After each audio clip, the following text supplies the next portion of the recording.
குறவு கடுத்து அப்படியே ரத்தத்தை குடிச்சிட்டு அந்த நாய் செத்து போச்சு.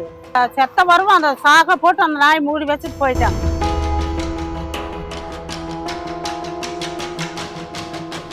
நாய்கள் மட்டும் கொள்றேன்னு சொல்றாங்கல்ல, அப்படி பார்த்தா மனுஷனுங்களே நிறைய பேர் கொள்ள வேண்டியது இருக்குங்க. அத்தனை பேர் அவ்வளோ இதாக பண்ணிட்டு இருக்கிறானுங்க. எவ்வளோ நம்ம பார்த்துட்டோம் நம்ம.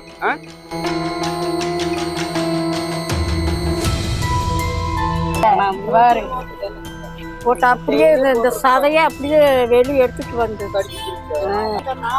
கீழே போட்டு இழுத்து ரத்தத்தையே எடுத்துட்டாங்க.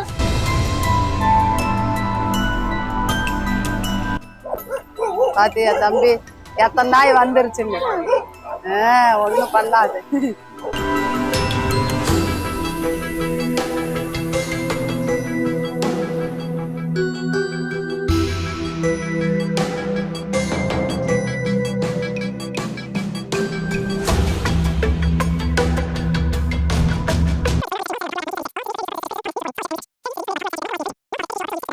குறவு கடுத்து அப்படியே ரத்தத்தை குடிச்சிட்டு அந்த நாய் செத்து போச்சு.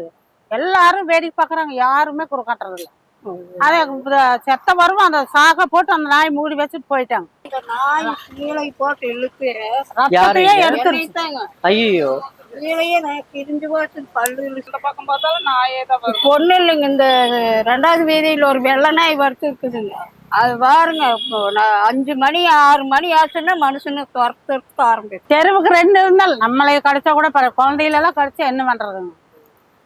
அதை முதல்ல ஏதோ ஒரு பக்கம் சொல்லி இந்த அரசாங்கத்துல பண்ணுங்க.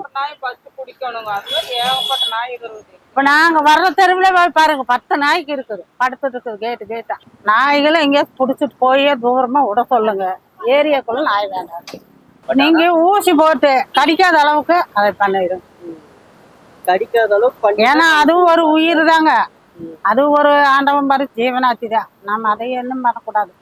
அது ஜனங்களை கடிக்காம இருந்தா சரி இல்லைங்களா? நாய் இருந்தா நல்லது. அதுக்கு ஏதோ 1 2 3 இருக்கலாம். ஒரு வீட்டுக்கு 4 5 வச்சிருக்கிறாங்க. அது குச்சி போட்டு அப்படியே வச்சிருக்கிறாங்க. காசியா வாங்குற போறாம கடிச்சு இங்க பெரிய காயா அவங்களே கூட்டிட்டு போய் ஊசியெல்லாம் போட்டு கூட்டிட்டு வந்தாங்க. சின்ன குழந்தைல கடிச்சது என்னமோ தெரியாது. உப்பெல்லாம் எதுவும் கடிக்கல.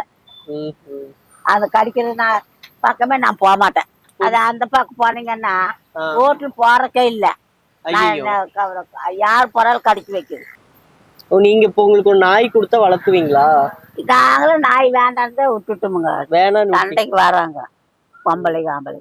கடிக்கு போகுதாலங்க நாய் வளர்த்துறது பாரு எப்படி அந்த சண்டைக்கு வராங்க. எல்லாம் தெரியும்னா இன்னும் எல்லாமே கொள்றது மனிதாபிமானம் இல்லை. அது தவறான கருத்து. ஏதோ சிலது ரொம்ப நோய்வாய்ப்பட்டு அதை முடியாம போகுறது. அப்புறம் இந்த வெறி புட்ஸு இதா இருக்குது இல்லைங்களா, மூர்க்கத்தனமா இருக்குதுல்ல, அந்த மாதிரி இருக்கிறதெல்லாம் என்ன சாகடிக்கலாம். ஆனால் நல்லா இருக்கிறத நாய் இருக்கிறது ஒரு திருட வராம நம்ம வீட்டை நம்ம தெருவெல்லாம் காப்பாற்றுறது. அது நல்லது. சார்லி,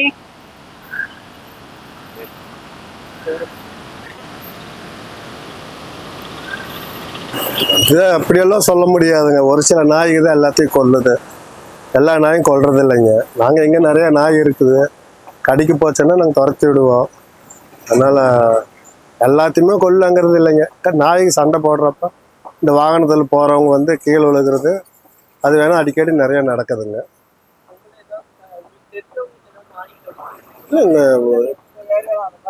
கடிக்கிறது இல்லைங்க. நம்ம இந்த செல்லில் அது எது பார்க்குறப்ப கொஞ்சம் அது குழந்தைகளை கடிக்கிறப்ப கஷ்டமாக தான் இருக்குங்க. அதுக்கு என்ன, நாயையும் நாம் மதிக்கணும், மனுஷனுடைய இழப்புகளையும் மதிக்கணும். அதுக்கு தகுந்த நடவடிக்கை அதுக்கு உள்ள அதிகாரிங்க எல்லாருமே கரெக்டாக நல்லா எடுக்கணும். அதை கொண்டு போய் கொல்லணுங்கிறது அடைக்கணுங்கிறது கொஞ்சம் எங்களுக்கு வருத்தமாக தான் இருக்குது. அதனால் குழந்தைங்க பாதிக்கிறதுன்னு நினச்சாலும் கஷ்டமாக தான் இருக்குங்க.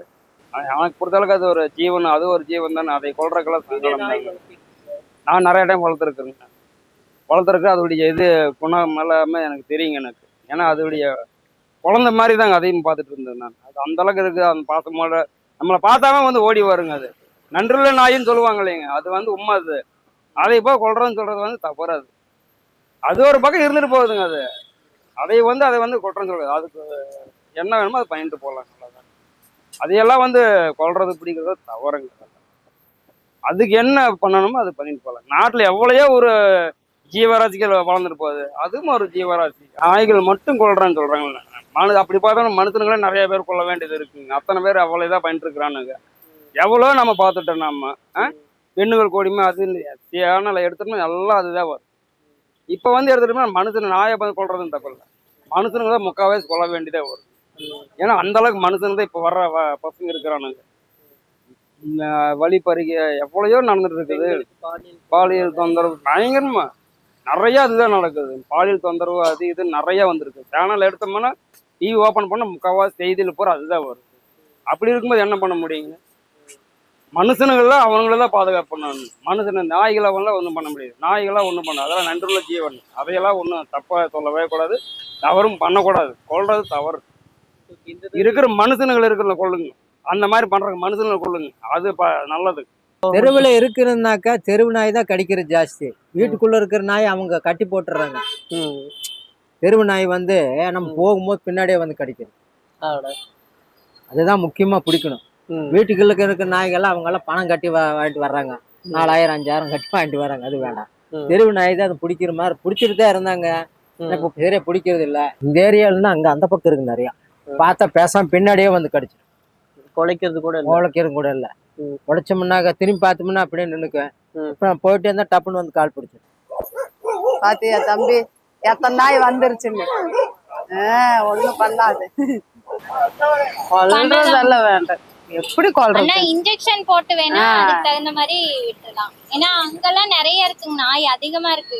ஒரு குழந்தைங்க ரோட்ல போனாலே அது வந்து கடிக்குது, ஒரு வயசானவங்க யாரு போனாலுமே கடிக்குது, ரொம்ப தொல்லை பண்ணுது. அது மட்டும் வேண்டாங்க, இன்ஜெக்ஷன் போட்டு இது பண்றோம். ஸோ காலங்காலமா தான் வந்துட்டு இருக்கு. ஸோ நாய்கள் வந்து பிராணிகள் வந்து ரொம்ப நம்ம ஃபேமிலியில ஒரு பீப்புள்ஸா வந்து ரொம்ப மிங்கிள் ஆகுற ஒரு விஷயம் தான். பட் ஆனால் அது வந்து கொல்லணும், அது இருக்கக்கூடாதுன்னும் போது வந்து அது மனசுக்கு ரொம்ப கஷ்டமா தான் இருக்கும். ஏன்னா நம்ம ஒரு குழந்தைய வந்து நம்ம கூடயே இருந்துட்டு அதை திடீர்னு ஒரு விஷயத்துல பண்ணணும்னு சொன்னா அது ரொம்ப கஷ்டமா இருக்கும். ஸோ தெருநாய்கள் எதுனால அதிகரிக்குது அப்படின்னா, இப்போ நல்லபடியா வீட்டில் வளர்த்துட்டு இருப்பாங்க, ஸோ ஹவுஸ் ஓனர் ஒத்துக்க மாட்டாங்க. அப்படி இருக்கிற ஒரு சுச்சுவேஷன்ல வந்து நடு ரோட்ல விடுறதுனால, ஸோ மற்ற நாய் கூட வந்து கான்டாக்ட் வைக்கிறதுனால அதோட இடம் எப்படி சொல்றதுன்னா இனப்பெருக்கங்கள் வந்து அதிகமாகிறதுனால வந்துட்டு இதை மாதிரி நிறைய ஆகுது. ஸோ அதுவும் இல்லாமல் வந்துட்டு இப்போ ஒரு நாய்க்கு வந்து ஒரு டிசீஸ் இருந்தது அப்படின்னா ஸோ ஸ்ப்ரெட் ஆகிட்டே இருக்கு. அப்போ என்ன ஆகுனா அதுக்கு வந்து வெறி பிடிக்க ஆரம்பிக்குது. ஸோ ஃபர்ஸ்ட் ஆஃப் ஆல் வந்து இந்த கவர்மெண்ட் வந்து எல்லாத்துக்குமே வந்து தடுப்பூசி போடணும். அது இல்லாமல் வந்துட்டு ஒரு உயிரினத்தை கொல்றது அப்படின்றது நல்ல ஒரு விஷயமே கிடையவே கிடையாது. அது எறும்பா இருந்தாலும் வந்து அது தவறு தான். ஸோ ஃபர்ஸ்ட் ஆஃப் ஆல் நாய்கள் இருக்கிறது ரொம்ப நல்லது என்னோட சைட்ல வந்து பார்த்தோம்னா. ஏன்னா வந்து நிறைய விஷயங்களுக்கு பாதுகாப்பு கொடுக்கும். ஸோ நைட் டைம்ல யாராவது ஒருத்தவங்க வராங்க அப்படின்னா அது குலைச்சு நம்மளை வந்து அலர்ட் பண்ணி கொடுக்குது. ஸோ அதனால வந்துட்டு மேபி நாய்கள் இருக்கிறது என்னை பொறுத்தளவுக்கு நல்லது. பட் சில நாய்கள் வந்து ஆக்சிடென்ட் பண்ணுது, ஸோ வண்டியில போய் விழுது, ஸோ நம்ம கீழே விழுறோம். எல்லாருமே நல்லவங்க கிடையாதுல்ல. ஸோ அதே மாதிரிதான்